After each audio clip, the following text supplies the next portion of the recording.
Written on the pages of the great book of nature lies a truth so profound that it has beckoned men and women throughout the ages to seek its wisdom. We will continue this quest and study many stories of humanity as we search for this light. On this journey, we will examine philosophy, religion, and science to uncover the hidden mysteries behind myth and legend using the symbols of universal Freemasonry. Welcome to Legends of the Craft.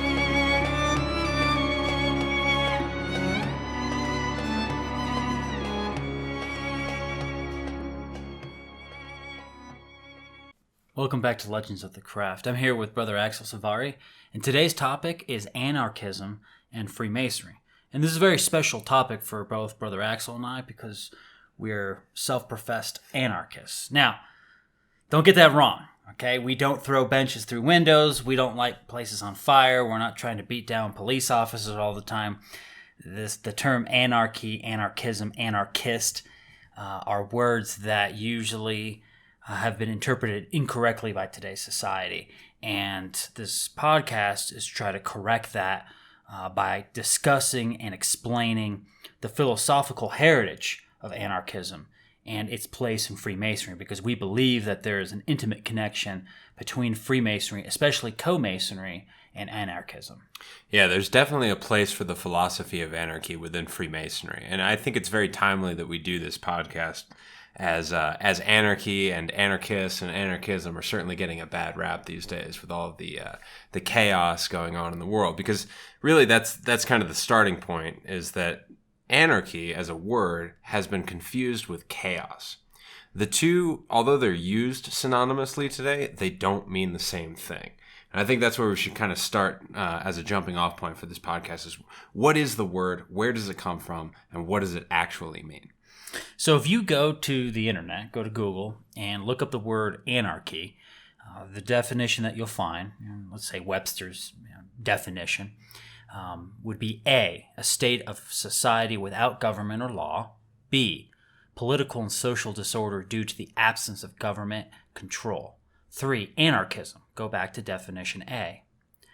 D, lack of obedience to authority, insubordination.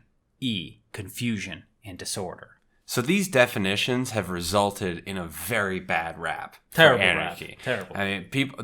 When you say the word anarchy, you're bringing up thoughts of chaos, disruption, turbulence, general disorganization, and disintegration.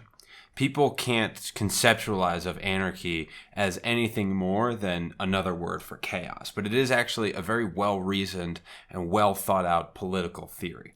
This kind of goes hand in hand with the sort of the ignorance you find today in modern society with a lot of concepts that go back thousands of years. Even though the information's all out there, I find people, as they get older, less and less understand the works of Plato, Aristotle, Thomas Aquinas, Sir Thomas More, Locke, Hobbes, all these great names. They may have heard of them, but they've never read their work. So, they hear a word, somebody says, well, that means chaos, anarchy means chaos, and then they're moving through life just believing that's the truth. They've never actually looked into it. And anybody that really wants to be competent in political theory, anarchy is a very important part. It goes all the way back to ancient Greece. And that's where the next level of analyzing what the word means comes from. So, Brother Axel, why don't you kind of tell us exactly what the word anarchy is, because it's a Greek word. What does it mean? So our word anarchy comes from two Greek parts. One, the prefix an, meaning without or the absence of, and the noun archos, meaning chief, master, or ruler. So essentially, it's Greek for no rulers or no masters. That's what the word actually means. It's just a state of being with no masters, no rulers. That doesn't mean that there aren't laws, that there isn't society and civilization. It just means there's nobody over you. If we want to get rid of slaves, you have to get rid of masters. It may be the slaves of old, people chained up working on the fields, or it could be today's sense of slaves, which is like indentured workers, migrant workers, or people in like Chinese factories that supposedly don't have any rights and all that. So there's always been some sort of slavery on earth, but to have a slave, you need a master. So anarchy says, well, the way we destroy the slave class you get rid of the masters. Well, I think, to contextualize our discussion, we have to remember where like modern political anarchy comes from. Like there have always been conceptions of liberty in political philosophy, but to a limited extent. Anarchy as a political idea kind of emerged in the middle of the 19th century, around the 1850s. And what we have to remember about that time that we don't experience now is that political systems back then, especially the monarchies and the theocracies that they were dealing with, they're based on this idea that the people are kind of owned by the government. It's people didn't think of politics the way they do now, where we have like democracies and freedom and the idea of individual sovereignty in political systems. It was like you were a part of a nation and you kind of belonged to that state, and the state had the power to tell you what to do. You are a resource. Exactly. You're like a piece of gold or a piece of equipment to the state. So when we say no masters and no rulers, we're not really saying like no authority figures, no leaders. It's more of like nobody owns you. Well, and that's the key right there. There's a difference between a leader and a ruler. An anarchist society can have leaders, but they don't have rulers, because someone that rules kind of implies ownership. Well, a leader is somebody that's just guiding the people forward. And that kind of takes us into our next level here of bringing this back into Freemasonry. The first thing I always hear about people that are against anarchy and we bring up this idea that it's very Masonic. They're like, oh, but you have masters in your lodge.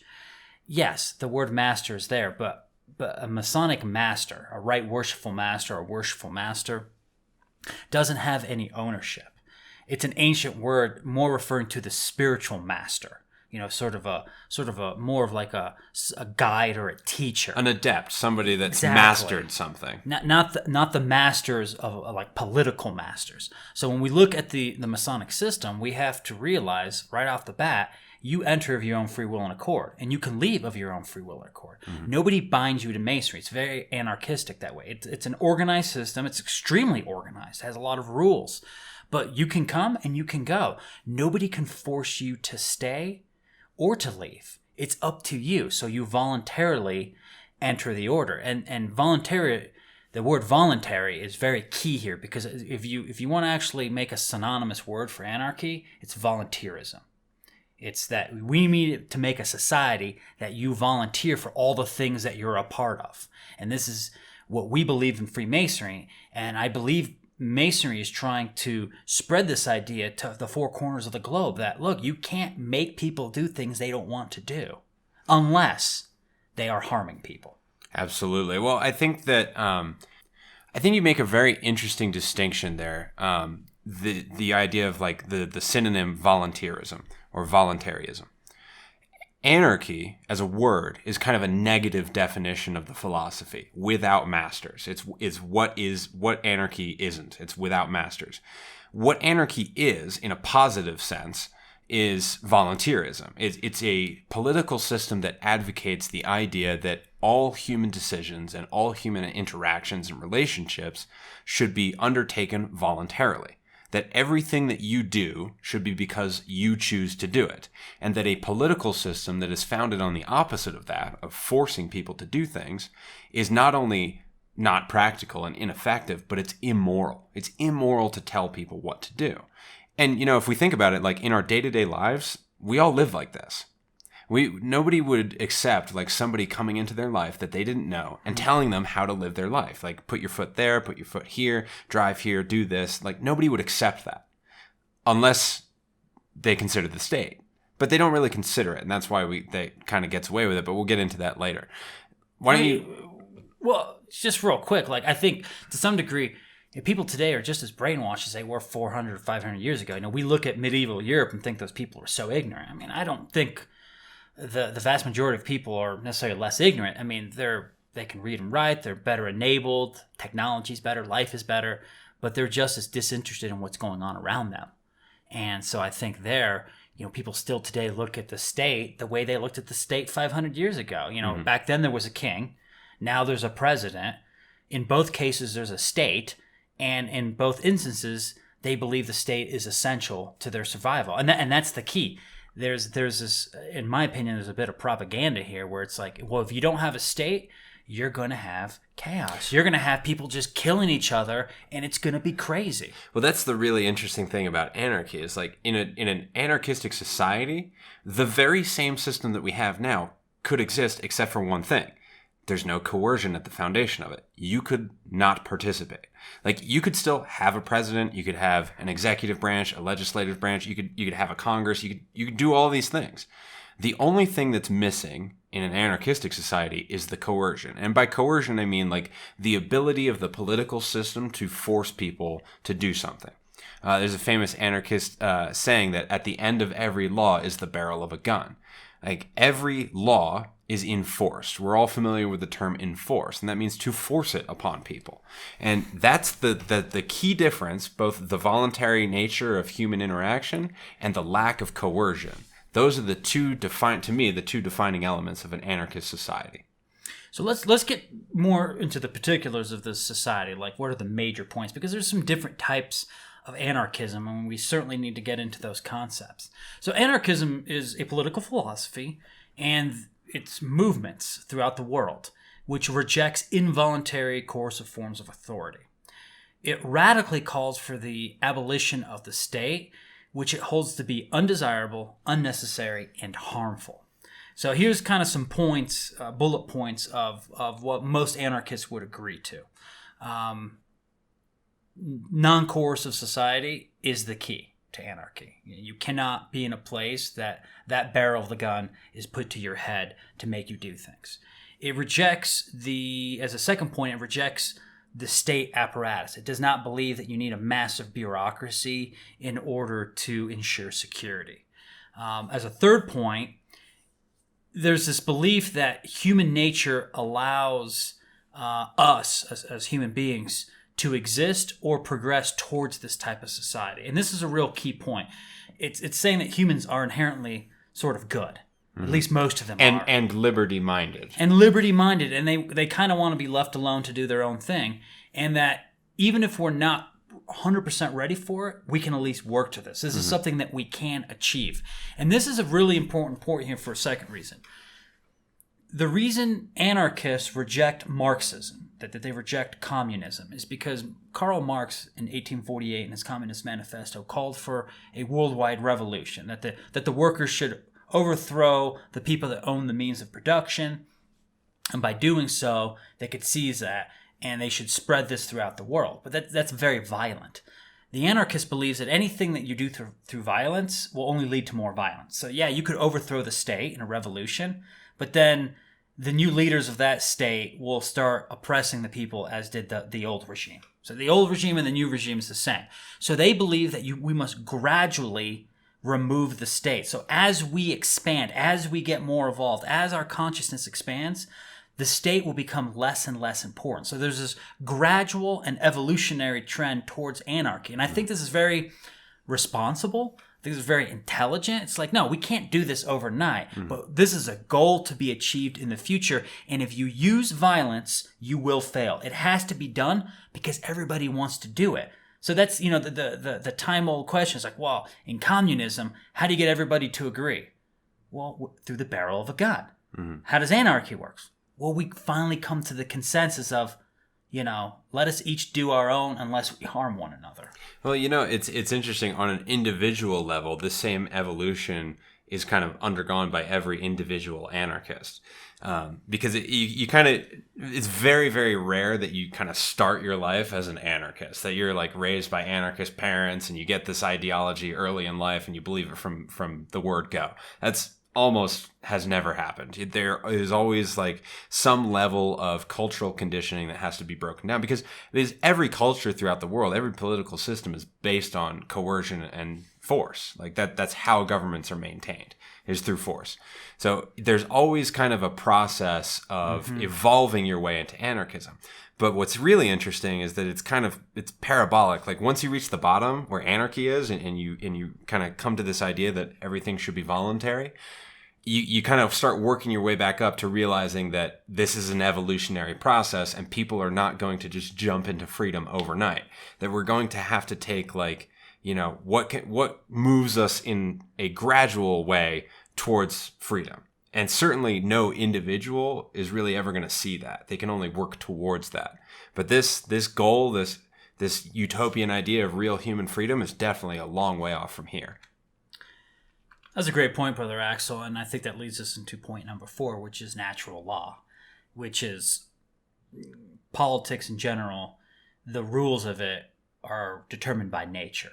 This kind of goes back into our Stoic podcast last episode, where we were talking about how the Stoics view that we can infer truth from nature. Mm-hmm. So when you read things like, man has been endowed with unalienable rights, that's a very anarchistic comment, saying that we are all endowed by something much higher than us, and in that no other man can rule over us and be a master over us. So natural law is very key, and I think that leads to your point on the gradualism, that just as we have evolved from more primitive states of our DNA and our biology, so does political theory and political consciousness have to evolve to the point of anarchy. Mm-hmm. Well, and our final point, this rejection, tyranny, superstition, and bigotry, these are all things that have to be engaged in over like an evolutionary time scale. They might be kind of like surmounted by individuals or small communities in one time or place, but really like the anarchist view is that it's only with the gradual building up of these attitudes that things can really change. Because like you said, like no anarchist believes that they can force anybody to believe in freedom. That's not how it works. And that's how kind of every political philosophy has been justified. If only we can force enough people to do it this way, everything will be perfect. So the final point you brought up of the rejection of tyranny, superstition, and bigotry, I think that those three point to what anarchists would look as the state, the church, and the mob. Mm-hmm. So the tyranny of the state is rejected by an anarchist. The superstition and spiritual tyranny of the church is rejected. They're not atheists, though many anarchists have been atheists, but there are many anarchists that are very religious. Mm-hmm. Their point is separation in church and state. Church and state the church should have no power to tell you how to live your life. They should be a volunteer organization. Mm-hmm. Much how we find it today, but not hundreds of years ago, where the church was in control of the state apparatus. And finally, the mob. The mob is also a very dangerous thing. You get this mob mentality, and suddenly it's wanting to do harm to those it does not agree with. So anarchy rejects these three tyrants, these three enemies of freedom, and it sees them all as liabilities towards this eventual goal of each person being their own ruler. Well, it's essentially ignorance, ambition, and fanaticism, right? Those three elements. Like, exactly. I think it's worth it. Like looking back, like any Mason who's listening to this will look back at those 5 points and immediately see their application to Masonry. So why don't we look at these 5 points specifically from a Masonic context? Like the first one, the will for a non-coercive society. I mean, that's the free nature of Freemasonry. That's where the free comes to Freemasonry. Like everybody must enter Masonry of their own free will and accord. That is the foundational belief of Freemasonry, is that nobody can be initiated. Nobody can be made a Mason if they are under the solicitation of their friends, under improper influences, under, the desire to gain something for themselves. They have to enter freely into the unknown. Like it's an unknown system. You're not open to it. Yeah, and its mysteries can't be imparted by force. Its mysteries must be imparted through self-education, by turning the rough ashlar into a perfect ashlar, by using the working tools upon yourself, and you can't use those working tools on other people. Like this whole idea in Masonry that you can only really help yourself. I mean, you can help your fellow Masons, but you can't force them to change their mind. You can't just make them perfect. They must make themselves perfect. Our ashlars may rub against each other. That friction may help us evolve, but ultimately, this non-coercive society of Freemasonry is like each must perfect their own stone. Well, it's often said too that you'll get out of Freemasonry what you are willing to put into it.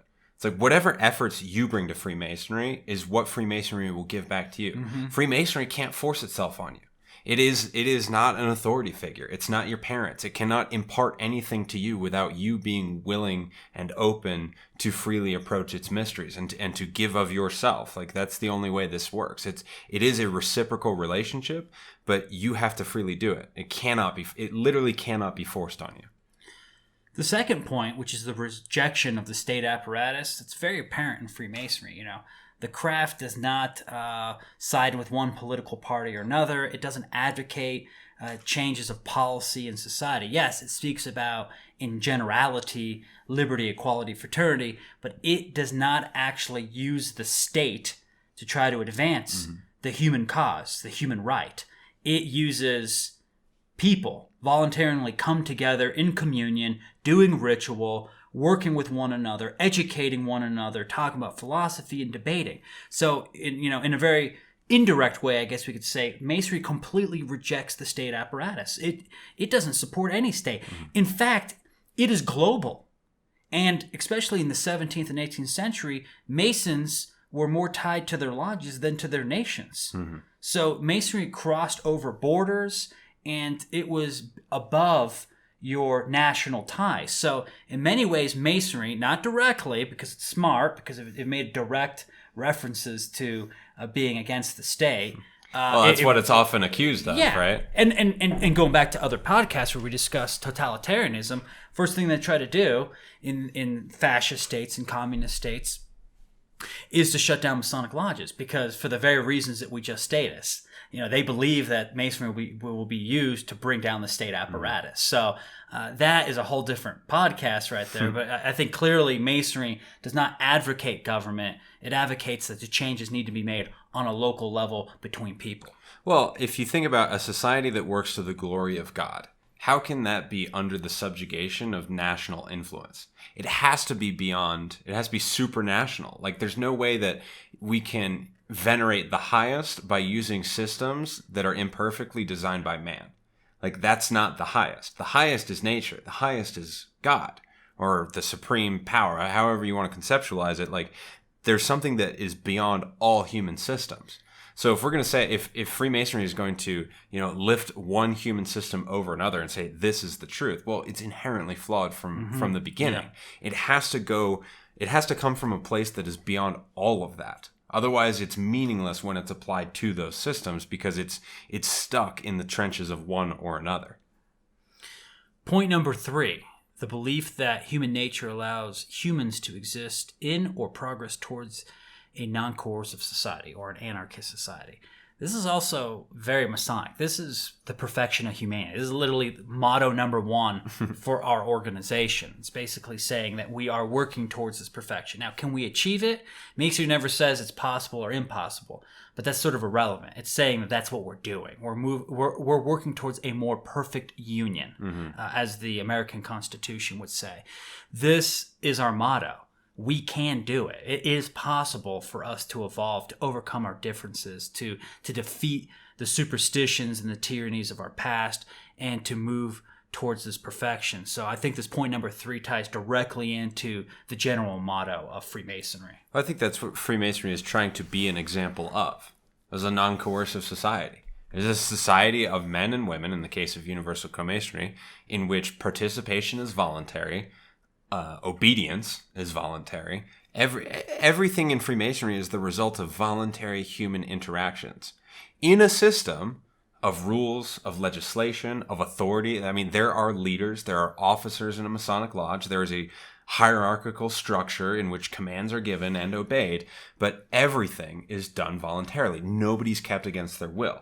There are taxes within Freemasonry. There are contributions towards a greater economic whole.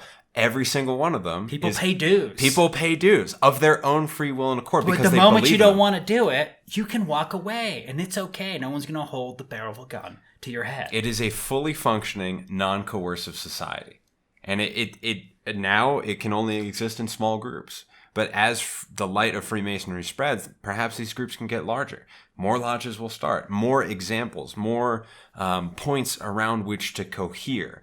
The more of that can exist, the more voluntary the society becomes, because there are more voluntary societies within it. Point number 4 is the belief in natural law. This goes to the second part of the motto of in generality of Freemasonry, which is, we have working to the glory of the great architect of the universe and to the perfection of humanity. So point number 3 is we can work towards perfection, but this point number 4, this natural law, is to the glory of God. And this is where people may get confused, but this is not necessarily the concept of a Christian God.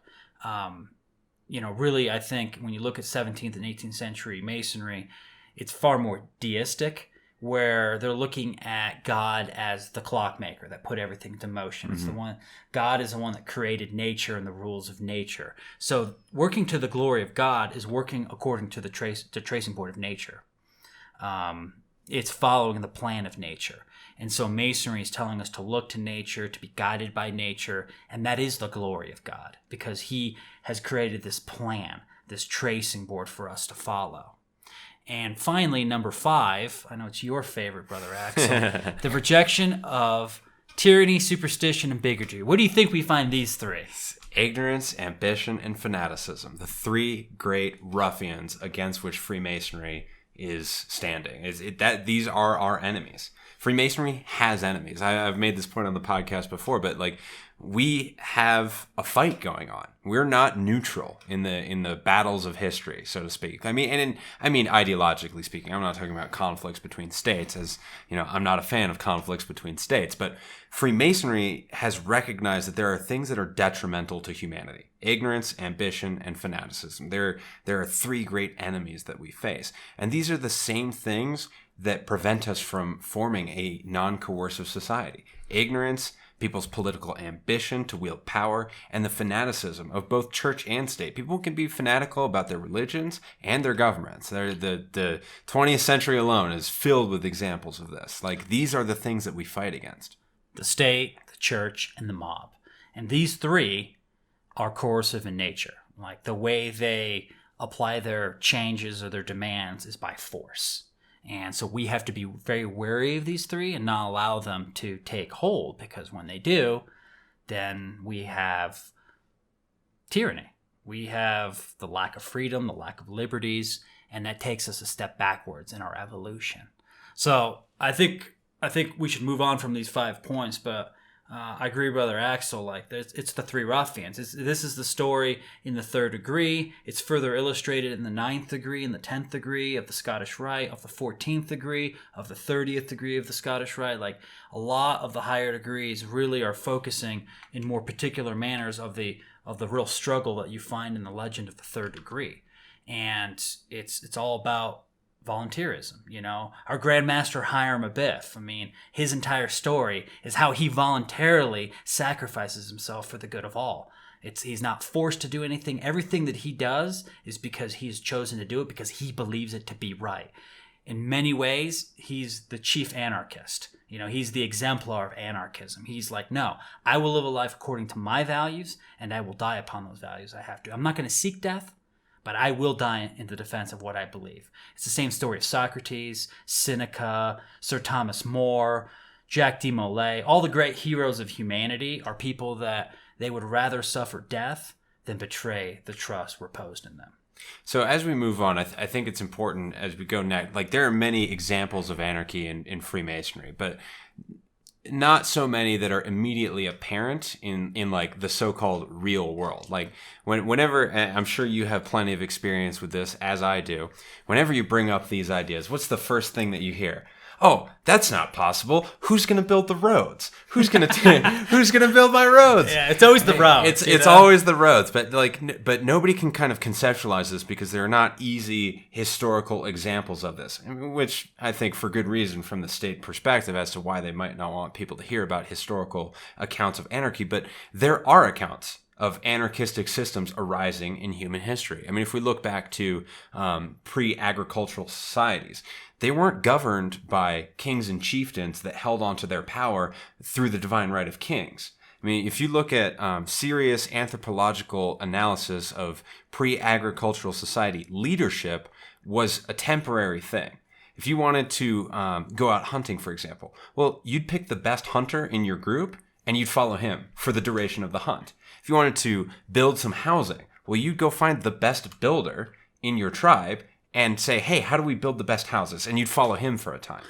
Yeah, and the chieftain would typically be maybe the eldest or the wisest person in the group, and there was a consensus. The groups were small enough that if you were the leader, you couldn't maintain it by force. You were chief because you were well respected. You were the leader. You were not a ruler. You were a leader.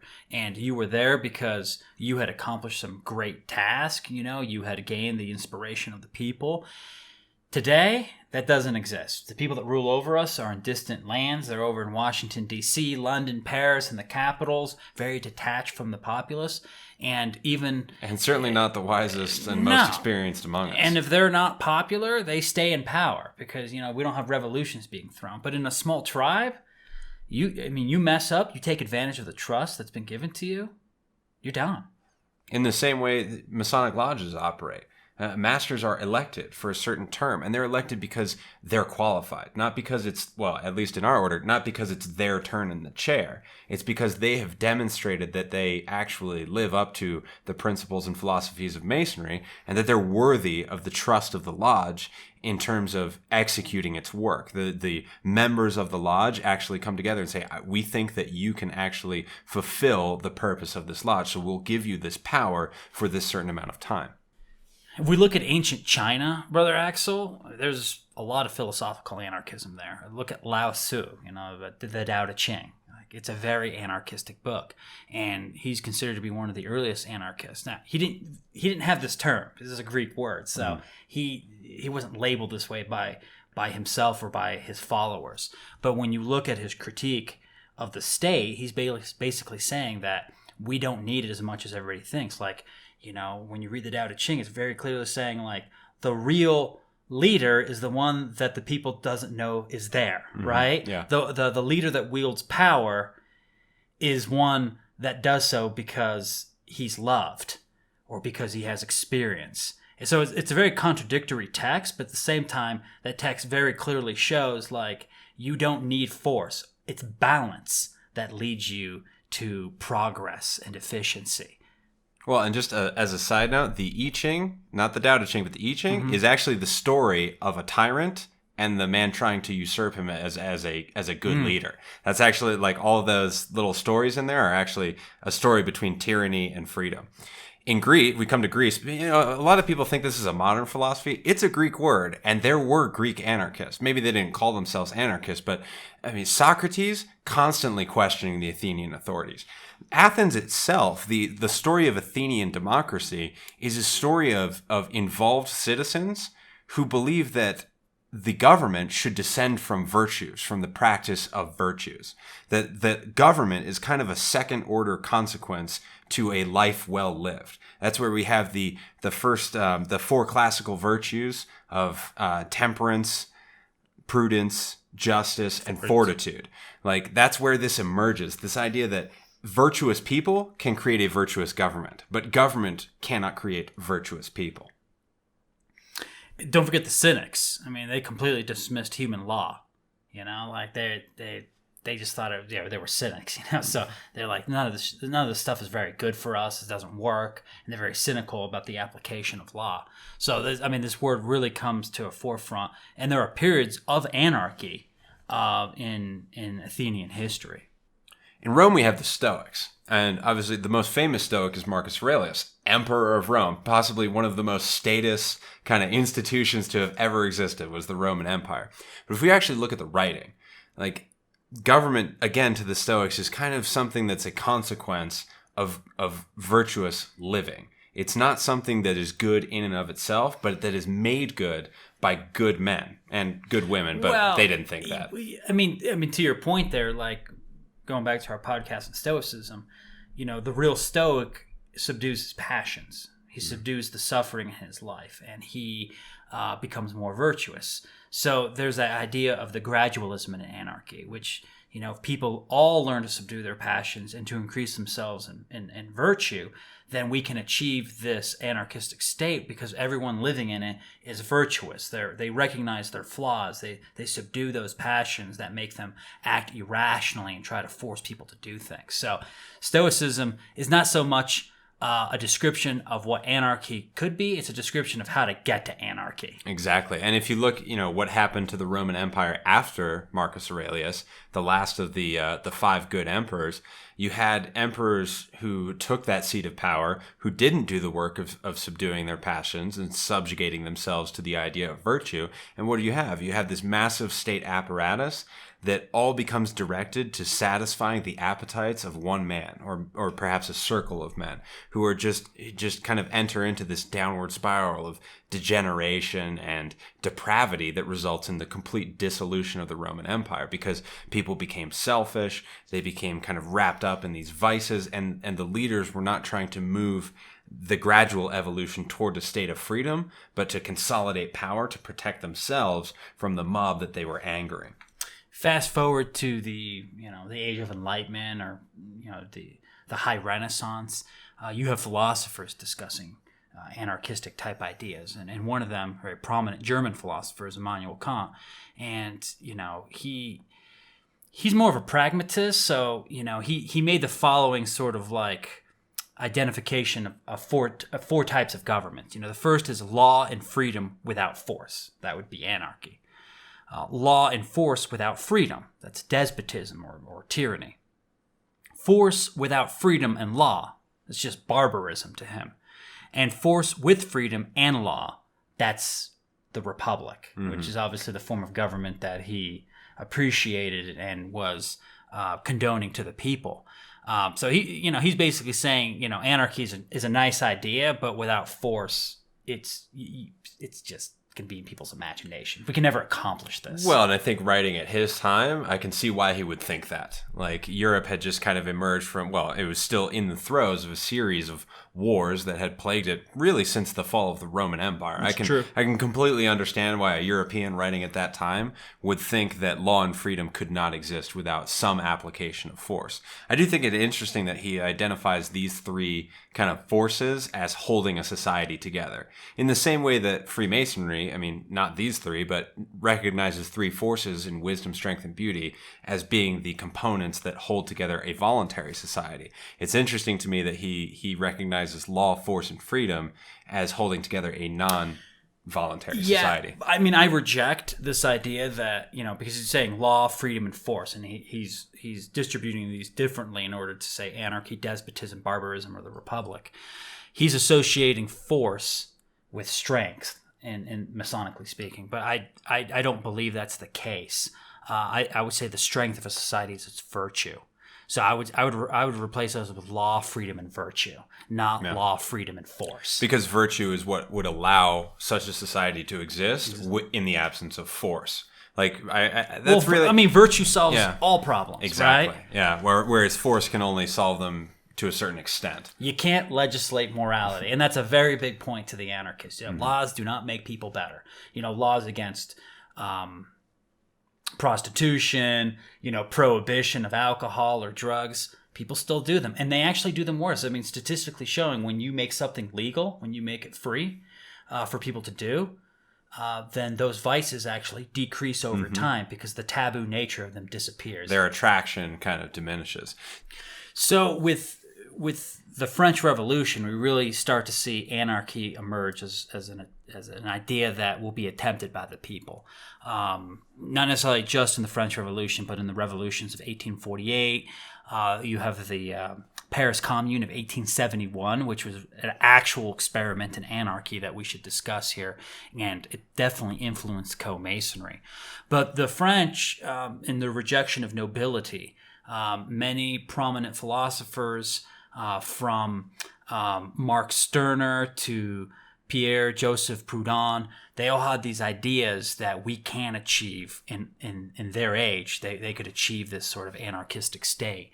The problem with the French Revolution itself is that in their attempt to create sort of an anarchy, they ended up murdering 30,000 people in the Terror. The guillotine was just slicing people, including slicing up their own leaders. Robespierre, Danton, all these people that wanted to basically kill out all the unvirtuous. They thought at that time, because they were so obsessed with what they had discovered scientifically and philosophically, that if you just kill all the bad people, well, there'll be no more badness, because that's just in those people's heart, and they're sort of they're giving it to the people, to their kids when they have them. Just kill them off. So you just guillotine all the bad people, and you're left with the good people.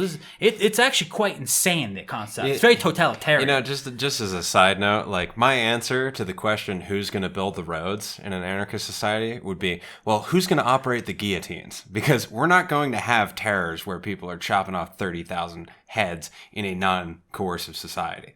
But I think before we're going to dive a lot into Proudhon, because he was a Freemason, and he's the first one to actually call himself an anarchist in the modern age.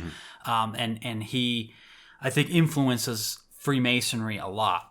But before we get into him, why don't you tell us a little bit about sort of the Karl Marx flavor of anarchy, communism, because there is a tie there. So there's an interesting kind of development at the end of the 19th century, the beginning of the 20th century, really was as Marxism starts to pick up steam, you had this idea of collectivist anarchism. So the Russian political philosopher Mikhail Bakunin starts collectivist anarchism, which kind of draws from the principles of Marxism and this idea of eliminating. Like Bakunin saw the masters in the no masters of anarchy as international capital, the people that owned the means of production.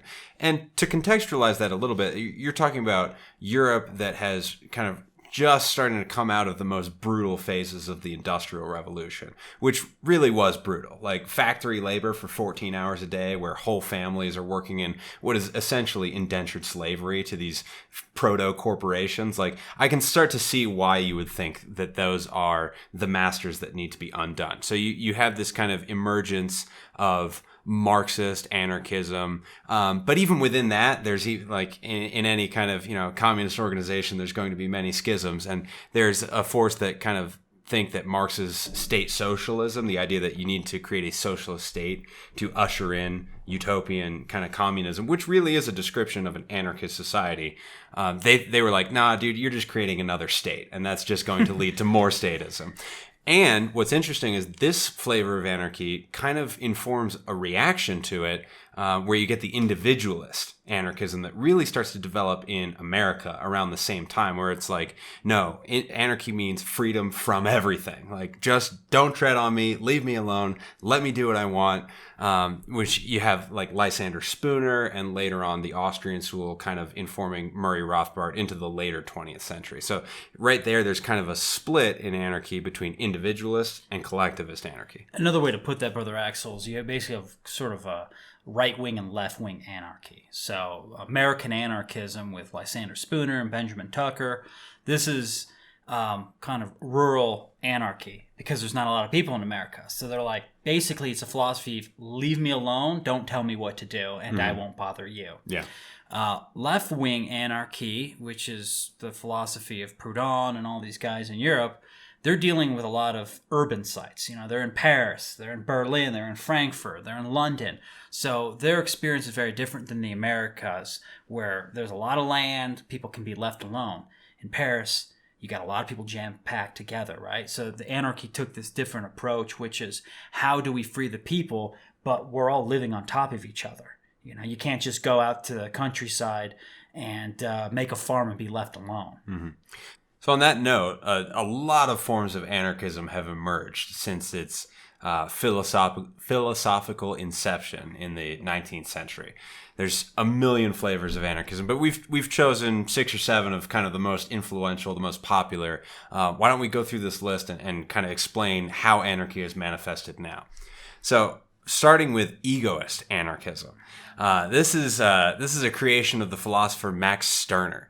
It's usually called egoism. It rejects devotion to a great idea or a cause, a doctrine, a system.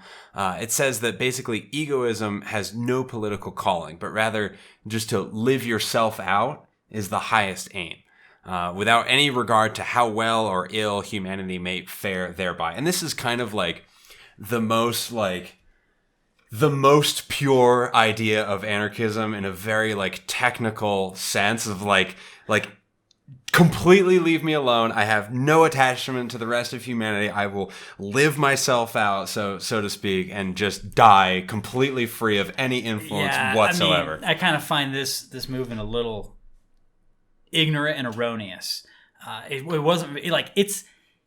Anarchy is a fringe idea, but this is a fringe idea within a fringe idea. It's the fringe it's of the anarchy. Fringe of the fringe. But a key note here is that people that have read Ayn Rand or like the works of Ayn Rand, she got a lot of inspiration from Max Stirner. So her idea, the virtue of selfishness, her objectivism, is this idea that you should just do what you need to do and not worry about the people. You are not your brother's keeper, as she would say. It's a very reptilian form of anarchy. It's just kind of like, get off my basking rock and leave me alone. Don't try to influence me whatsoever.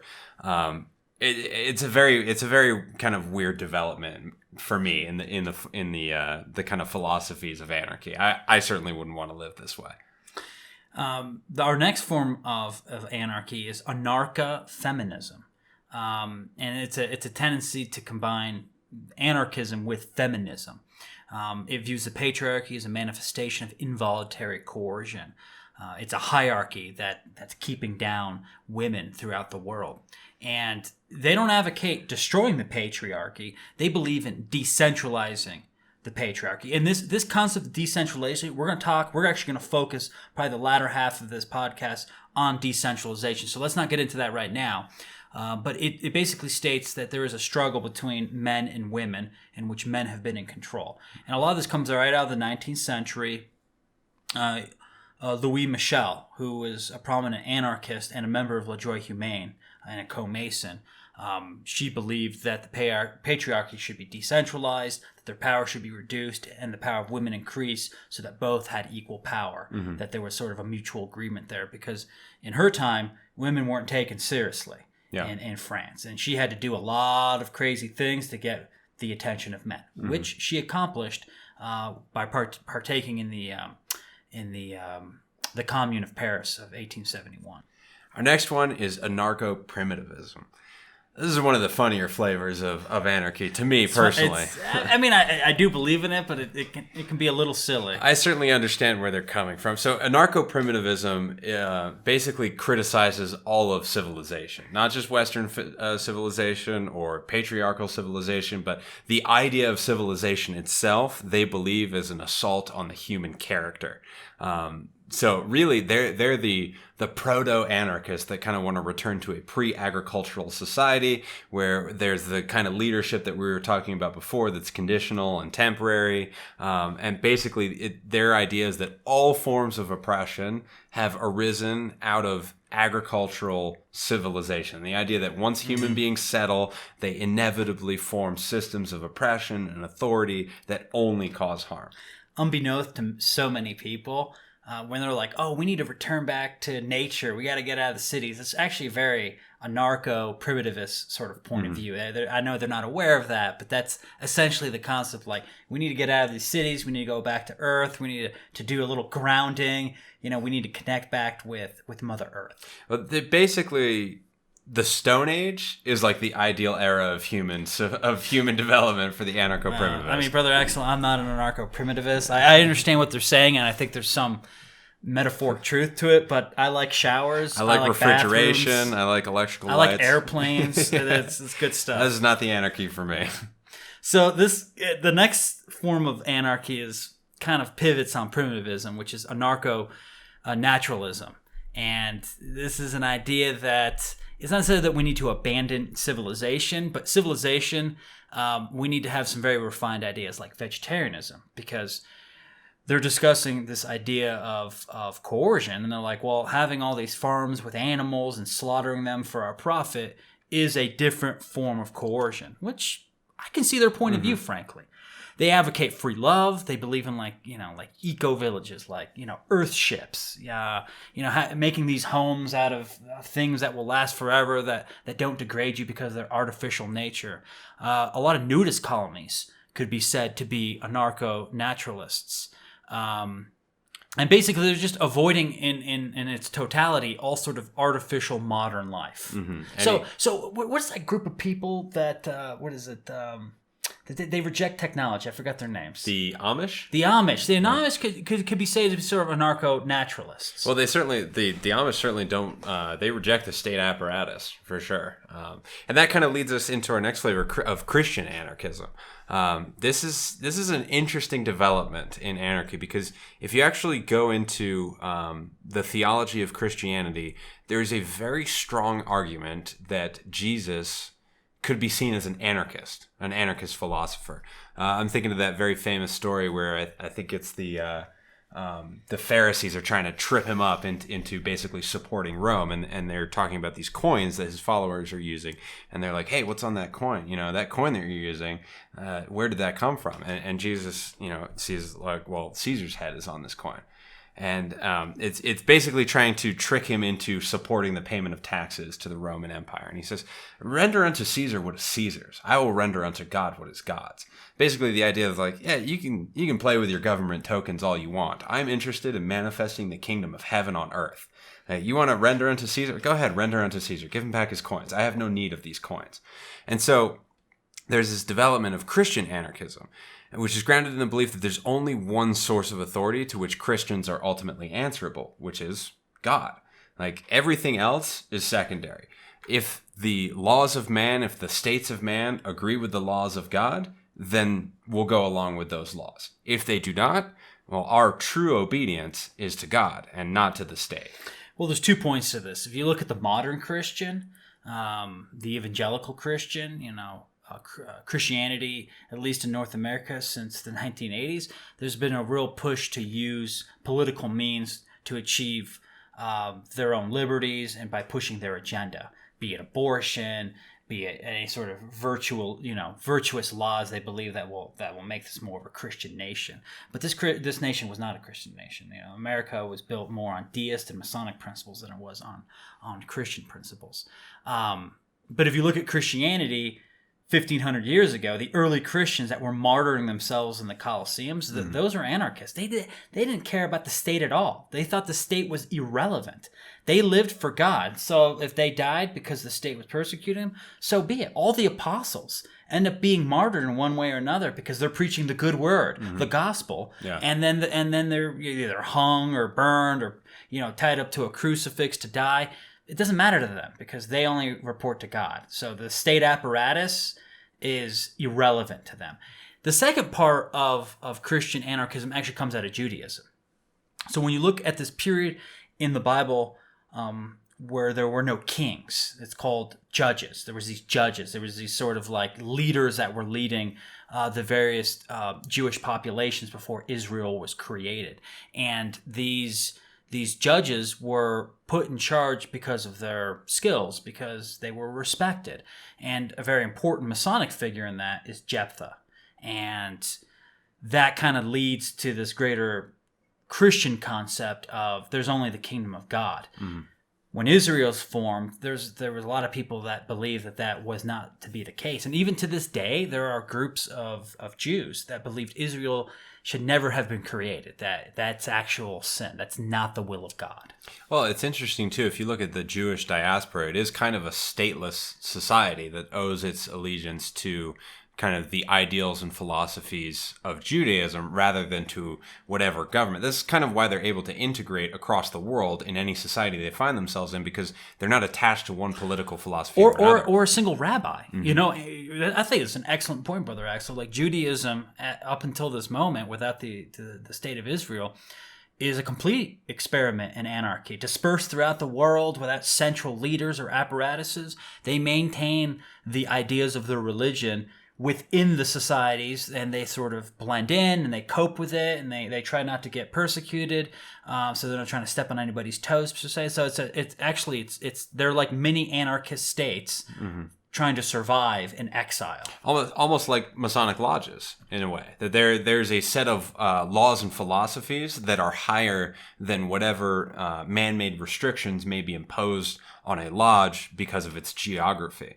This is the landmarks of Freemasonry. It's those unwritten rules that we have that make us Masons. And whether you're in the East or the West, the North and the South, whether you're speaking Spanish, Portuguese, Mandarin, it doesn't really make a difference. Like Masonry has an internal heart that you don't need a central authority. That's why there's so many Masonic orders. Mm-hmm. There's no Pope of Freemasonry. There's no King of Freemasonry. There's all these independent cells operating on these very similar principles that have been passed down through time. And so, lodges, as well as the Jews in exile from the diaspora, are are living sort of an anarchist life. You know, they're coping with the existence of a state, but that's not what's guiding us, and that's not really what's important to us. We really have our own rules and our own way of doing things.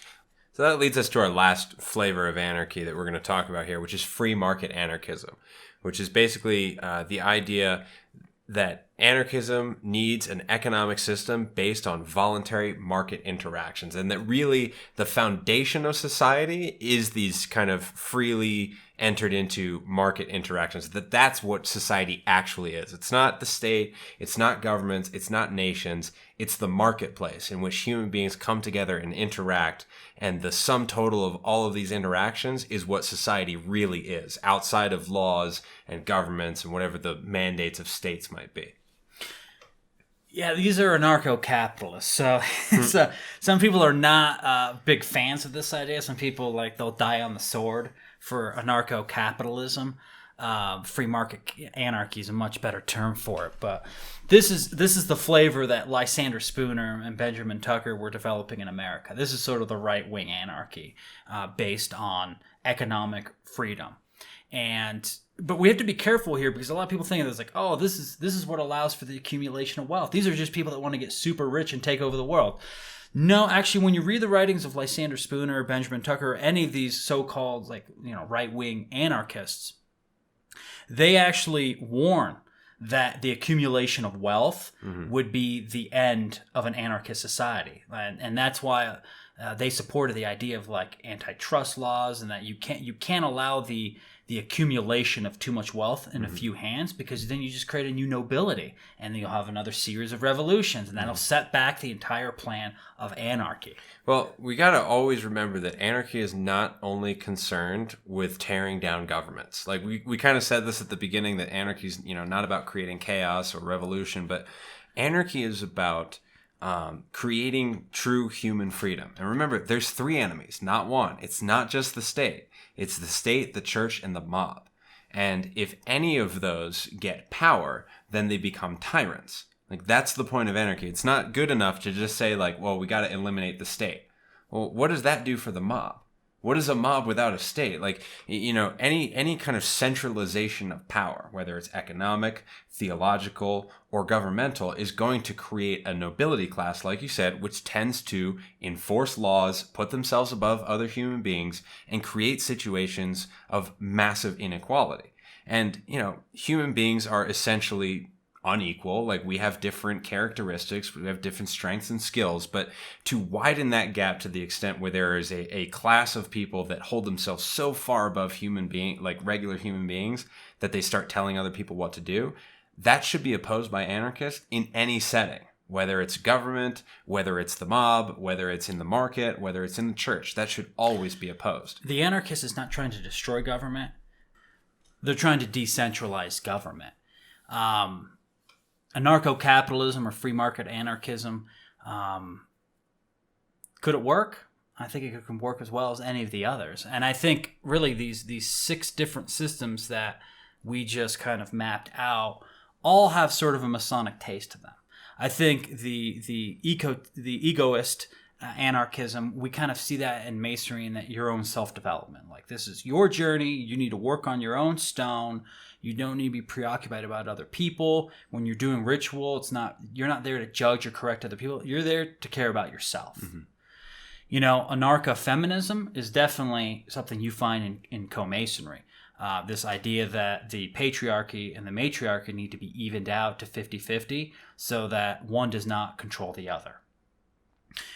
Narco Primitivism, in Masonry, what do? We look at the stars. We have a celestial canopy above. We follow nature. We follow nature. So I think, not to this extreme sense of going back to the hunter-gatherer time, pre-agriculture, but this idea that we need to connect with nature and go back to our primitive roots in order to move forward, I think is in Masonry. Anarcho-naturalism, I think, is... not the nudism, but this idea that we need to consider the animals, the plants, free love, not so much, but the idea that we should all love each other to form the brotherhood of universal, of the universal brotherhood of mankind. I think it's definitely there. Well, I think from a philosophical point of view, nudism in the sense of not clothing ourselves in artificiality. there is a tendency in modern society to kind of attach our identities to things that aren't really rooted in nature, that aren't real, so to speak. Putting on masks. And in Masonry, we become officers of a lodge. We take on roles in order to teach ourselves about what is real, not to kind of hide away from the world or to, clothe ourselves in an identity that doesn't relate to reality, but to go deeper into reality, to take on archetypes and to really kind of develop our character that way and not kind of suppress our own character behind these artificial clothes, so to speak. Free market anarchism, again, I think we find this in Freemasonry, and it may not be with money, so to say, but with ideas. I mean, I think in Masonry there's the idea of the free market of ideas. We come to share our insights, our ideas, our concepts. Masonry is a think tank. And there's a free market. People can take what they want, leave behind what they want, reject what they want. But there's the market of ideas, and there's an intercourse and exchange by all its members in a way that cannot be described other than by sort of economic terms. It's Adam Smith's invisible hand, so to say, that guides the interaction of ideas and concepts in the craft. I think it's especially important in Co-Masonry specifically. Like in many Masonic obediences, discussions of religion and politics in lodge are expressly disallowed. You can kind of equate this to a state enforcing some kind of economic regulation or tax, so to say. In Co-Masonry, we have a true free market of ideas. All ideas are on the table as long as the discussion around them can be carried out with civility. There are no topics that are barred from entering this market. Nothing taboo. There's no taboos. Our market is truly open in terms of what ideas can be discussed. Anything can be discussed as long as it is undertaken with a sense of brotherhood and solidarity. But to exclude any one thing from the market really does do the market as a whole a disservice, because not all possibilities have been entered into, and therefore not all manifestations are available. Well, and the other aspect of free market anarchy is the idea that everything should be done by contract, that everything is volunteer. So exchange of information, joining an organization, leaving an organization, as we've already discussed, that's all under this sort of free market idea that there is no coercion, and you need to enter into a contract. What are obligations in Freemasonry? They're contracts that you make with the great architect of the universe to act and be a certain way and to protect the fraternity and to guard against the trespasses of your brothers. Well, and finally, I think the most Masonic version of anarchism, they're all Masonic in a sense, but really, like Christian anarchism and its veneration of God's law above man's law is not only very anarchistic, it's very Masonic. Masonry recognizes the authority of the supreme power above everything else. Mm-hmm. That is the most important. It's the most high. Like, that's what we obey. Not, man's laws when they agree with that, but when they disagree, we oppose them. Masons have been on the front lines fighting against tyranny throughout history for this reason, that there is something more powerful than human beings, something wiser than human beings, something that we really do owe our allegiance to, not in a temporal sense, but in the sense of the eternal and the unchanging. Let's go into Proudhon now. Let's get into Co-Masonry, because I think anarchy has influenced Co-Masonry in ways that I think a lot of people don't realize. So Proudhon was a member of the Grand Orient of France, and he was the first one, like I said, to call himself an anarchist. And he wrote several books. One is What is Government? Another one is What is Property? His ideas aren't so far-fetched in many ways. He is working to create a society without coercion in the midst of the formation of the Second Empire of France. In the midst Napoleon of a lot of coercion. Yeah, a lot of coercion, and it's not easy. And he will... He'll be attacked. He'll be imprisoned. A lot of these anarchists are in prison. Nobody's a real fan of them in terms of tyrants. But Proudhon has some very interesting ideas. And I think we should start with something that he wrote from the book What is Government, which he identifies the problem precisely. Brother Axel, take it away. To be governed is to be watched, inspected, spied upon, directed, law-driven, numbered, regulated, enrolled, indoctrinated, preached at, controlled, checked, estimated, valued, censured, commanded by creatures who have neither the right nor the wisdom nor the virtue to do so. To be governed is to be at every operation, at every transaction, noted, registered, counted, taxed, stamped, measured, numbered, assessed, licensed, authorized, admonished, prevented, forbidden, reformed, corrected, and punished. It is, under pretext of public utility, and in the name of the general interest, to be placed under contribution, drilled, fleeced, exploited, monopolized, extorted from, squeezed, hoaxed, robbed, then at the slightest resistance, the first word of complaint, to be repressed, fined, vilified, harassed, hunted down, abused, clubbed, disarmed, bound, choked, imprisoned, judged, condemned, shot, deported, sacrificed, sold, betrayed, and to crown all, mocked, ridiculed, derided, outraged, and dishonored. That is government. That is its justice and its morality. Well, that kind of sums it up, doesn't it? I mean, that's the argument. It's a wonderful piece of rhetoric, but it clearly, in my mind, kind of shows the problem with the state that, we have surrendered certain, freedoms to gain security. But what really is that security? The moment you step out of line, you are fined, you're vilified, you could be oppressed by the police, you'd be thrown in jail. If you don't follow a series of prescribed rules, there is a consequence, and that consequence comes from the use of force, right? Well, I think anarchists are very good at separating the ideal of government from the reality of government. Like, the ideal of government is that, we live in these free republics where our votes matter and where we can influence the course of our rulers and the decisions they make over us. But if we look at the 20th century, for example, what is the reality of government? The reality of government in the 20th century is hundreds of millions of people killed at the hands of their own government, whether in wars or by repressive policies. The government's track record is not great. It's not good. And I think you make an excellent point, because when we look at the Holocaust, the Great Leap Forward that killed supposedly 50 million Chinese, when we look at the oppressions of Saddam Hussein in Iraq, we look at the Roman Empire, we look at the Grecians, we look at any state, all the great massacres were a result of their decisions, right?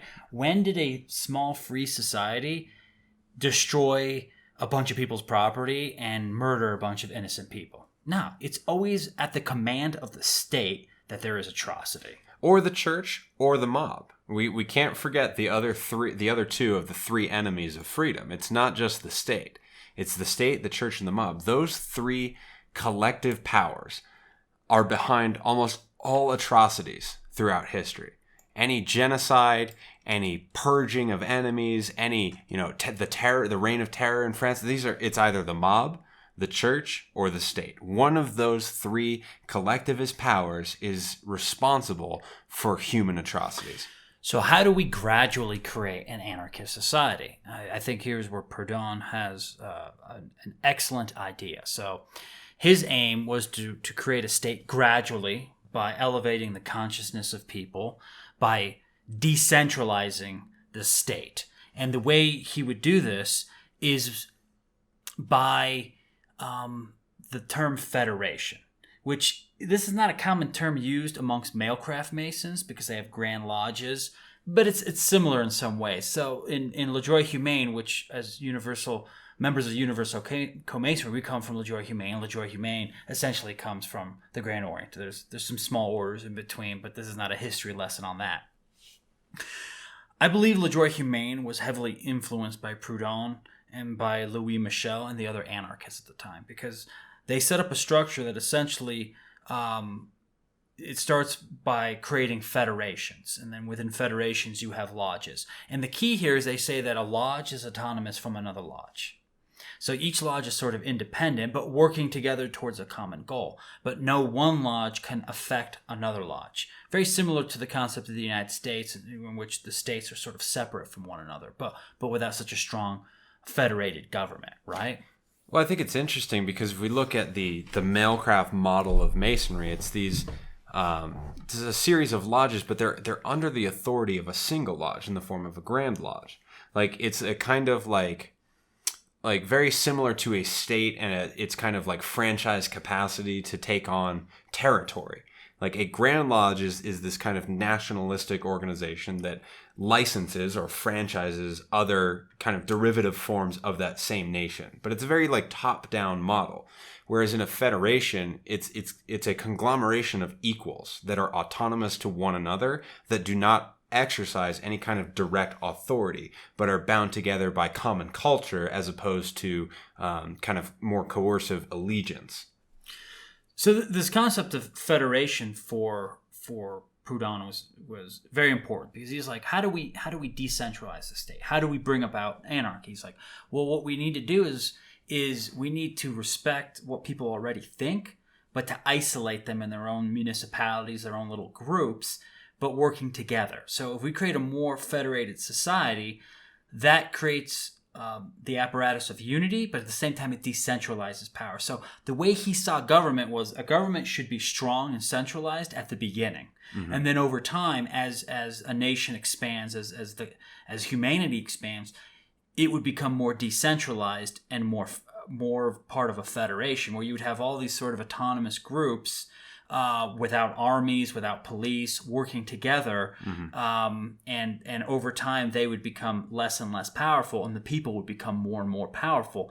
But through this gradual nation, you wouldn't have revolution, you wouldn't have mobs running around, you wouldn't have the chaos of just removing the apparatus of state overnight. Because if the government disappears overnight, people freak out. There's going to be chaos. I think we've seen that as a fact. But in his system, it's done slowly, and this is a concept we find in Le Droit Humain, which, by extension, universal Co-Masonry. This idea of federation. So within Co-Masonry, we can be practicing many rites: the French rite, emulation ritual, Memphis Mizram. It doesn't really matter. Like, all these different rites can be practiced by different lodges. Each lodge is its own sort of autonomous entity that develop its own flavor and approach to Freemasonry, which is unique from other lodges. Mm-hmm. While the Grand Lodge system in North America, it's like, each Grand Lodge has their, prescribed ritual and the prescribed way of doing things. Everything is very centralized. It's very dogmatic. In Co-Masonry, it's quite the opposite.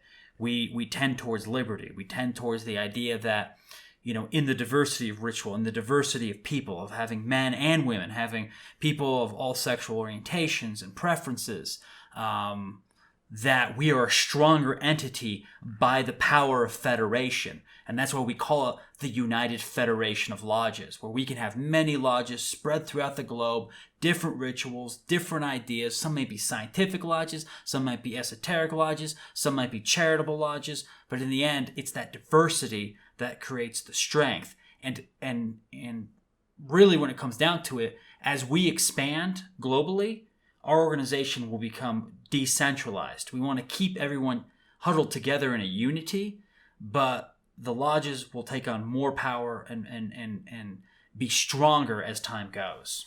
Well, I believe it's Proudhon who famously said, in the matters of making boots, refer to the bootmaker. And that kind of like encapsulates this idea of decentralization and ceding authority back to where it's most useful. Like the smaller the unit of sovereign power becomes, the more connected to its immediate problems it can be. So as you centralize power and accumulate power in a specific geographical location, or even like a specific ideological location, by kind of eliminating these points of diversity that you expressed, like it becomes more and more removed from the actual reality of any particular situation, and becomes less and less able to react to the world as it manifests rather than how it's expected to manifest. So like very large monolithic structures of authority cannot actually respond quickly to changes in the world, whereas decentralized federations will deal with the problem because they'll deal with it as it exists where they are, as opposed to like the problem as a totality in an ideological sense. Like when you allow authority to be exercised by the people that need to exercise it, then you have the best result. This is why like the army doesn't have the general command every single battle. They have a structure of authority that cedes that authority to the people actually fighting. People making decisions on the ground in the moment that something has to be decided. I mean, if you're waiting for a command from a higher up for hours, you've lost the battle already. Well, and they're all united by the general kind of unity of we want the U.S. Army to win this conflict. How that happens is up to the individual commanders at those specific levels of decentralized authority. And the Co-Masonic approach is the same. We work to the perfection of humanity. What is that going to look like in America or, a state within America as opposed to Argentina? Those are going to be different things. Like different countries have different populations and different cultures. So how we achieve that work is going to be dependent on decentralizing the decision-making authority so that we can actually cope with the situation. Well, these monolithic structures you're talking about, that's mailcraft masonry. I mean, they haven't embraced any change in hundreds of years. So you have these grand lodges that, there's one prescribed ritual, one way of doing things. We're here to give money to the public, and people of a more esoteric bend aren't very welcome in a lot of lodges. Instead of embracing the diversity of different types of lodges, that would strengthen their position. That would get more people on their side. Recruitment would be up. Donations would be higher. Their projects would be furthered quicker because they would have the resources and the manpower to do them. But instead, what you have is a stagnant, monolithic, tyrannic system. And so what Proudhon proposes through the power of federation, a concept that we have adopted in Co-Masonry, is international expansion. And as we evolve, we decentralize. And the lodges are empowered. Centralization is only important at the very beginning. Mm-hmm. And if you look at history, it's the same way. So we come from the hunter-gatherer period, very, very decentralized, right? We don't even have civilization. Then we develop civilization. It becomes very centralized. But now that we have learned about civilization, now that we've learned about the pitfalls, now that we have gained experience and wisdom and understanding, civilization must become more decentralized. And I'll give you an example. Proudhon's concept of federation is the European Union. Nobody would call it an anarchist experiment, but that's exactly what it is. So the European comes in after World War II. After this massive devastation by the Nazis, there is a foe, which is communist Russia, the Soviet Union. And what do? They're like, let's unite. So what do? They tear down their borders, between France and England and Germany and Italy. They take down the borders and make it easy to trade. They make it easy to travel. They make it easy to exchange ideas. And now they've become a more powerful hub. But that's because the states have decentralized, and the European Union is not a huge centralized apparatus like the American federal government, right? Mm-hmm. So their experiment's working. I think, England leaving, Brexit is a real detriment, actually, for the future of England and for the future of the European Union, because together they would have been stronger. Now England, with its empire gone, and now it has exited the European Union. Where's the future of England? It's by itself. It's isolated. It's more powerful in a federation. Mm-hmm. Well, it speaks to this kind of law of nature that humans are more powerful when there's more than one of them. This has been ingrained into our societies from pre-agricultural times, from far deep into the Stone Age. We recognize from a very, very early evolutionary point that we are pack animals. We work together in order to overcome obstacles. Now, as we kind of develop civilization and we're more able to express the individual through the kind of the advent of leisure time and of knowledge and the creation of knowledge in general, we've become more individuated, and that's good. Having specialization and people that are able to carry out kind of esoteric explorations into the world, that benefits everybody. But in order to preserve that, in order to kind of provide the safety net that allows for specialization and civilization, we need this kind of federation that both preserves individual liberty, but also reinforces collective strength. The areas where collective strength benefits humanity are preserved in a federation with these kind of overarching, unifying philosophies that bring us together in times of need. But when times are not needful, when there is not this kind of outside stress, then we can decentralize authority to allow individuals or smaller collective units to express themselves. And those expressions themselves are kind of beneficial to the whole. That's what moves us forward. Like having the friction between ideas, that's what advances culture. But what's interesting about federation, especially in the example of the European Union, but also in if we take the example of the United States, which is kind of along the same lines, decentralization and federation kind of leads also to a evening out of the good ideas.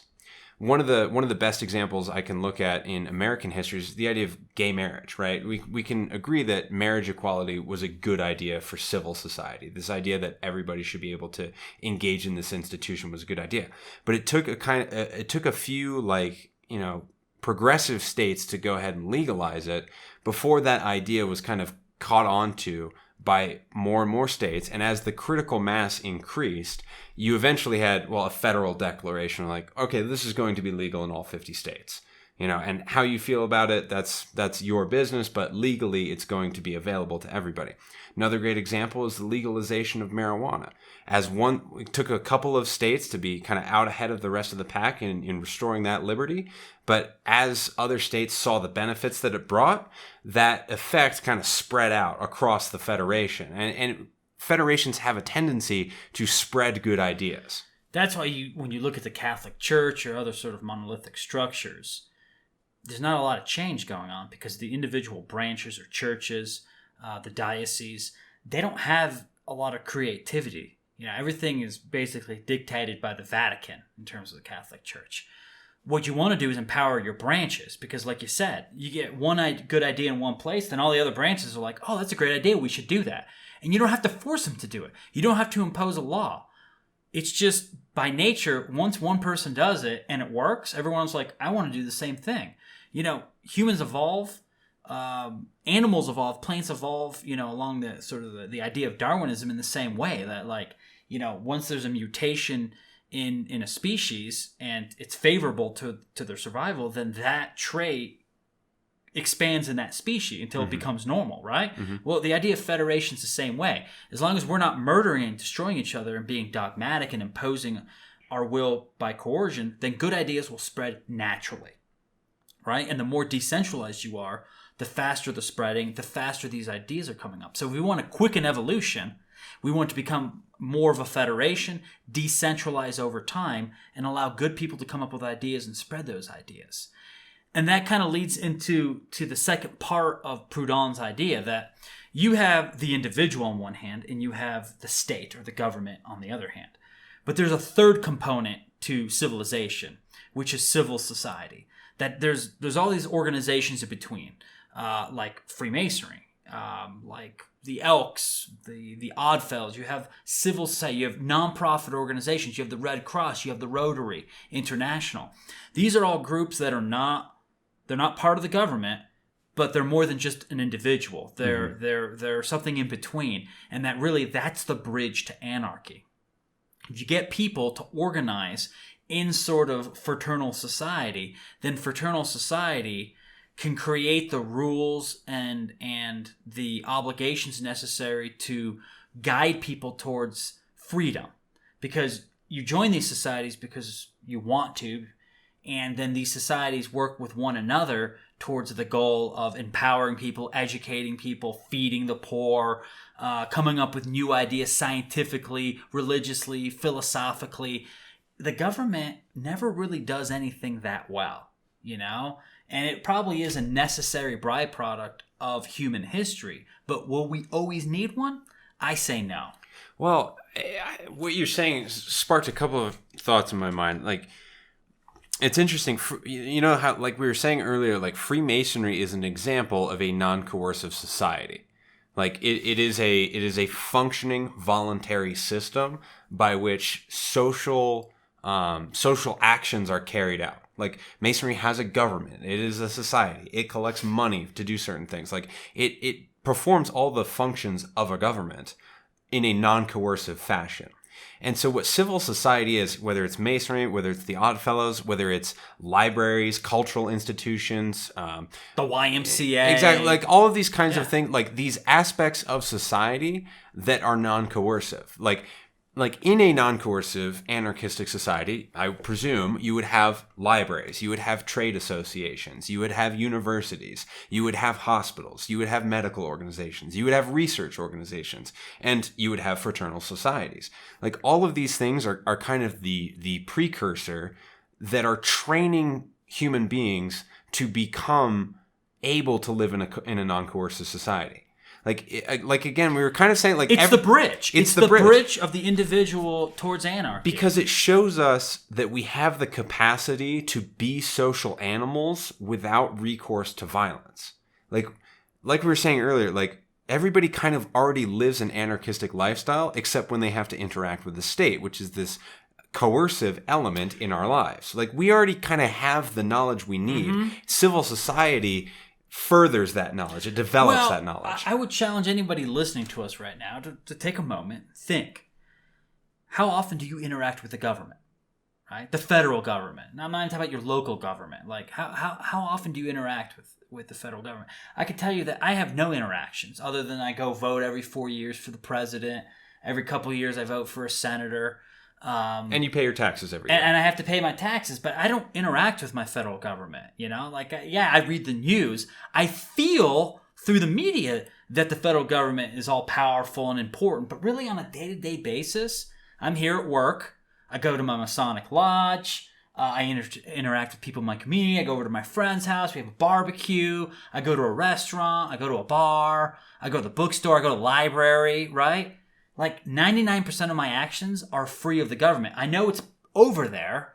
I know its laws are important to be followed, but I don't follow the laws of the nation because I'm scared of them. I follow them because they're just common sense. You know, yeah, I might speed from time to time, but you know, that's not a big violation. But you know, my local power, my local gas, water, those are all delivered, not from the federal government, but by local businesses. You know, everything I need is from other people. And they're doing that not because they're scared. You know, people make products and provide services, and there's, you know, hospitals because people form these civil institutions. This part of life that's in between the individual and government. And again, yeah, we need national defense, but how often do we need national defense? Every moment? Are we being invaded at every turn? No, I mean we don't. I mean, I think that our belief in the necessity of the state is overrated, and it's been a lot of propaganda that's been fed to us that does that. I am more involved with my Masonic order than with the government. Well, I think one of the important functions of civil society, too, is to kind of replace the notion that is pervasive in the free market ideologies that the profit motive is the only motive that human beings are capable of possessing. And that's an important thing to refute, because for the most part, like most of the time, maybe it's more evenly split, but human beings are equally capable of being motivated to do certain things when there's not a profit involved. Like when you're not making, like we do a lot of things for our order because we believe in the principles of the order. And many people do many things because their church tells them it's a good idea, or their own religious studies tell them it's a good idea, or because they believe in certain things about civil society. Very rarely do people do things because the government told them it's a good idea. That's really not a strong motivation in people's life. What's a strong motivation tends to be either their fraternal society, their church or their religion, or some kind of civil philosophy. And church is fraternal society. Yes, you know it has a different emphasis, but it's a brotherhood. It's a solidarity. But for the most part, people's motivations are either to provide a product to secure financial success for themselves, or to use those resources to do things that they believe in beyond profit. And that's what civil society is very important to do, is to keep us from turning into a bunch of avaricious, like reptiles that are just trying to extract money from one another. Yeah, I also reject the idea that the only motive is money. I mean, for some people it is. For other people, it's God. For other people, it's their families or their researches or their sports. I mean, there's a million motivating factors. Money is not the only motivating factor. I think it's very dangerous to presume that. And that kind of leads us into our next anarchist here, which is Louis Wazoo. Louis Wazoo is one of the founding members of Co-Masonry in North America, and he was originally an anarchist. He didn't always stay an anarchist because he led a lot of fights against the authorities in this country and in France to gain rights for the workers. This is a time in history. This is the early 19th century where people are getting abused. Early 20th century. Oh, sorry, 20th century, where they're getting abused, working long hours, hazardous conditions, and he has a printing press, and he is considered amongst anarchists not like top tier, but probably second tier. And his inspiration probably comes from Louis Michel, who presumably became initiated in La Joie Humaine in 1904. Now, she dies in 1905. And I want to make this point because, typically Masons are always trying to say, like, oh, look how Masonry influenced society. I think in this case, the anarchists influenced Masonry, particularly Co-Masonry, mixed Masonry.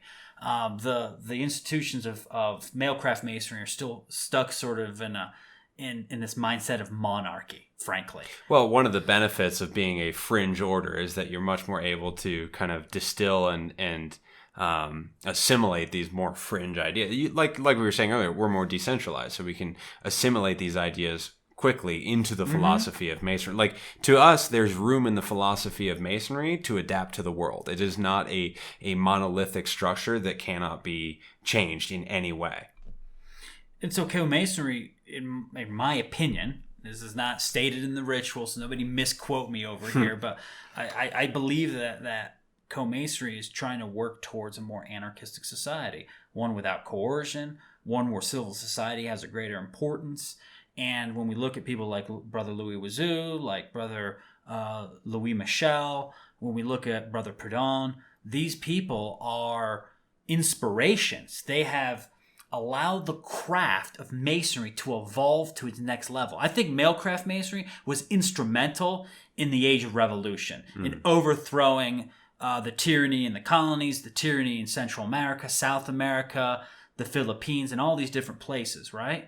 But in the end, it's now going to be Co-Masonry's job to fight the next revolutions. And those will not be revolutions with blood and iron. They're not going to be fought with guns and cannons and bombs. They're going to be fought through intellectual discourse where the society needs to be better educated in, look, you can do these things yourself. You must polish your own ashlar. You must become the instrument of your own change. And I think where Mailcraft Masonry has sort of come to the end of its usefulness there, because it doesn't include everybody. It doesn't want to go down the road of federation. It doesn't want a federation. It wants to play this jurisdictional game of, oh, I don't recognize your Grand Lodge and I don't recognize you. Well, that destroys the concept of federation.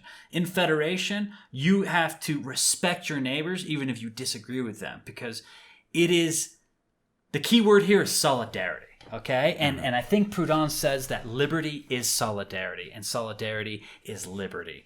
And in Co-Masonry, we say that it is the moral doctrine of Co-Masonry. Excuse me, the moral doctrine of Co-Masonry is solidarity. This is a very interesting concept, solidarity. It's very anarchistic. It's what forms the federation. It's what allows the state to diminish. And it's a key word in Co-Masonry, but it's not necessarily a key word in Mailcraft Masonry. Their key word is charity. And I think that's an important aspect of life, but right now we need to work towards solidarity. Well, anarchism is essentially a philosophy at its foundation of equality. It is the most radical philosophy of equality ever to be conceived. Like, anarchy starts from the presumption that all human beings are absolutely free and sovereign individuals. No matter what kind of exterior trappings might kind of define their circumstances or their character, human beings are deserving of the same essential rights to life and liberty. So solidarity is kind of like the encapsulation of those ideas, that anarchy is the only philosophy that provides a home for total human equality. And really, it recognizes that the only form of society that can truly be called civilized is one that's founded in this essential equality. Well, I love what you're saying, Brother Axel, and let's take it to the next level. I would ask the listeners to think about what you think is the greatest injustice in society. Okay? Like right now, there's a lot of riots because of George Floyd, and think about it. So, there's this idea that white people have this sort of monopoly on power, right? And therefore minorities are being oppressed. Well, how do you fix that? Well, the anarchists would say, don't attack the white people because you're just going to create an enemy and further bloodshed. You can't force them to think differently. But you can slowly start decentralizing their power so that it becomes equal with all the other groups. There are no longer majorities or minorities. Mm-hmm. There's just different groups operating side by side in solidarity. Anytime you attack the problem with force, you create resentment and opposition on the other side. It's decentralization. So if we want to decentralize so-called white power, then you need to use your words, the power of the pen to convince people that this power must be decentralized. If you look at other injustices like police brutality, there's too much power on behalf of the police. What do? You decentralize the police, right? Mm-hmm. Yep. One concept there is not to have militarized police, to get the federal government out of there. Another idea is to get rid of city police and just let the county sheriffs take care of it. That decentralizes it. Therefore, they're not as powerful, right? Yeah, the true solution that lies at the heart of all injustices and all of these problems is decentralization. It ultimately comes down to, it always is going to revolve around the fact that one group of people that does not represent whatever community is having power wielded over it mm-hmm. is wielding the power over that community. Exactly. The answer to that is always going to be decentralization. Take the power away from the people that are not directly impacted by the exercise of that power. Like what you were talking about earlier with how municipal utilities are served. Well, it's served by the people that are in that community because they're the same people that are drinking that water, that are using that gas, that are using that electricity. All of the solutions to all of these problems stem from decentralization because the people that are actually being affected by the problems know how to solve them. And anarchism is an empowering philosophy in that sense. It says that human beings can solve their own problems. We do not have to resort to immoral philosophies of violence and force in order to fix our problems. The only thing we need to fix our problems is the human ingenuity that has gotten us to this point in the first place. So if we just free up that ingenuity, then we will see the human species flourish into the power that it is supposed to become. And this was the concept of the Co-Masonic anarchists like Louis Wazoo, right? It's the idea is, look, male-craft masonry has a place. You want to have lodges that are only male? Good for you. You want lodges that are only women? Good for you. You only want a lodge for black males? Fine. The problem here is that we need to view each other as equals. Mm-hmm. So if all Masonic obediences, regardless of intent, work together in sort of a federated way, then we would advance all our goals more quickly. But while male-craft masonry doesn't recognize co-masonry or feminine masonry, they have a monopoly on power. They can say to you, oh, you're not a Mason because you don't have a charter from the Grand Lodge of England. That's absolute nonsense. Mm-hmm. That's a Ponzi scheme. That's a way to enforce their power. That is a monopoly of force, not the force of a gun, but the force of validity. They're saying you're not a Mason unless we say you're a Mason. Mm-hmm. That's nonsense. So if we become more like continental Freemasonry, where there are lodges that are male-craft Masons. Yeah, and I'll throw a story in here. I was visiting Paris and I attended a lodge called No Gods, No Masters. No Gods, No Masters is a famous anarchist cry, right? Mm-hmm. This lodge, completely different. They don't follow any of the things that we do here in Co-Masonry. They drink in lodge. They had a copy of The Little Prince as their volume of sacred law. Very different. But I felt like a brother in that lodge. They treated me like one, and I left thinking, this is what a wonderful experience that I had. It was different. It's not my flavor of masonry, but it is masonry, right? Mm-hmm. And so when we need to decentralize these power structures of these monolithic North American Masons who think they are the end-all authorities, they have a monopoly. They are trying to be the rulers over us. And I object to that rulership. Well, the only way that this can really be like, it really comes down to like whether or not you care for this question to be settled, or whether or not you want to preserve your own power. Like if you believe in that system, like, well, then you're not really kind of open to a free exchange of ideas in this regard. And really, like, if we examine the tenets and the philosophy of Freemasonry, like, I don't know how we could come to any other conclusion that ideas should be freely debated. Like, I can't find anywhere in the many philosophies of Freemasonry where the idea of restricting the free flow of ideas is enshrined in Masonic principle. That doesn't exist, or it shouldn't exist if it does. And it's a direct contradiction to the ideas of liberty, equality, and fraternity. So I think, we've been talking for a while here, but I think, at the end here, I want to throw in a new concept. We've heard about the anarcho-capitalists, the anarcho-primitivists, the anarcho-naturalists, etc., etc. I would recommend we start with a new term, which is anarcho-spirituality, or spiritual anarchism, which is an idea that in order for us to fix the woes of the world, first we need to fix the woes within us. Every time we encounter people as Freemasons, we should be watching ourselves. Why are we judging people? Under what criteria do we watch? Why do we want people to think the way we want them to? Why aren't we happy with people being different than us? So I think this sort of spiritual anarchism is the root to the gradualism necessary to transform society into a true place of liberty and freedom, right? So it needs to begin with us, just like Masonry tells us. It begins with us. We must transform ourselves, just like through the degree system. We need to enter that chamber of reflection. We must reflect on ourselves. We must root out all the dogmas and these conceptions where, our obsessions with controlling people and controlling the events around us, just like the Stoics say.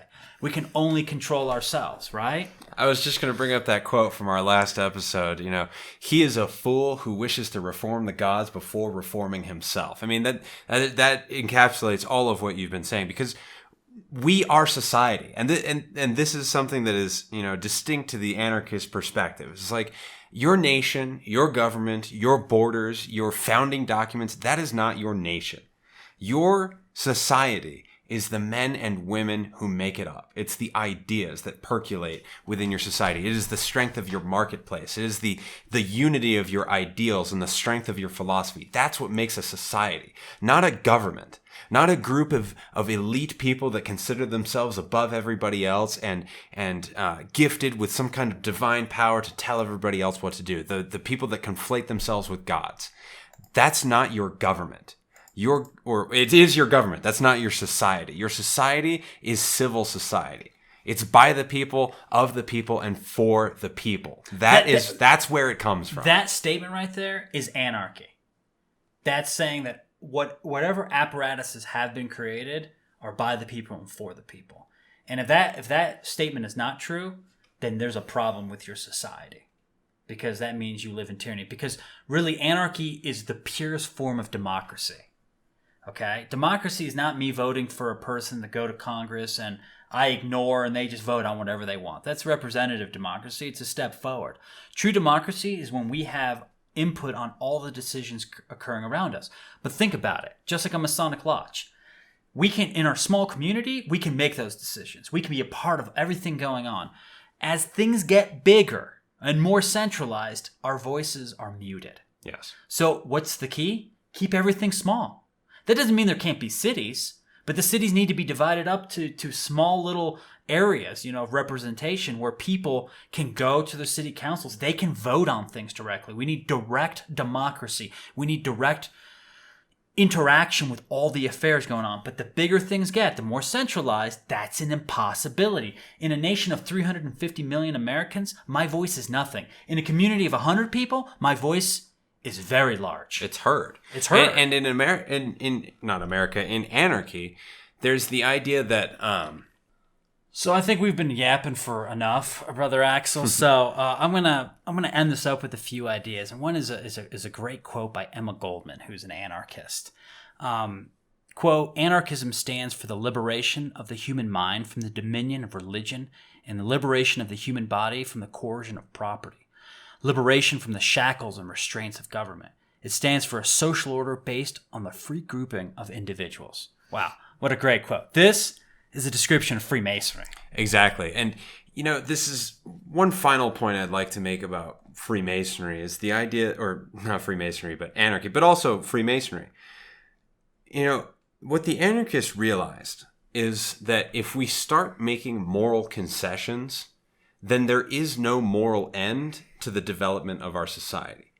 Very often, when anarchists bring up ideas about how to organize society along these lines of freedom and individual liberty that's found in anarchy, you're met with like, well, that could never work. How could you? That's a pipe dream. It's a fantasy. Exactly. But what can really never work? What can truly never work is founding a society on immoral acts of violence. If your society is held together by the initiation of violence on peaceful people, then it will always be immoral.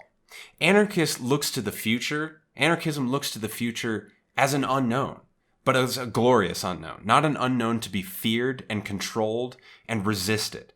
Anarchists look to the unknown as possibility and opportunity.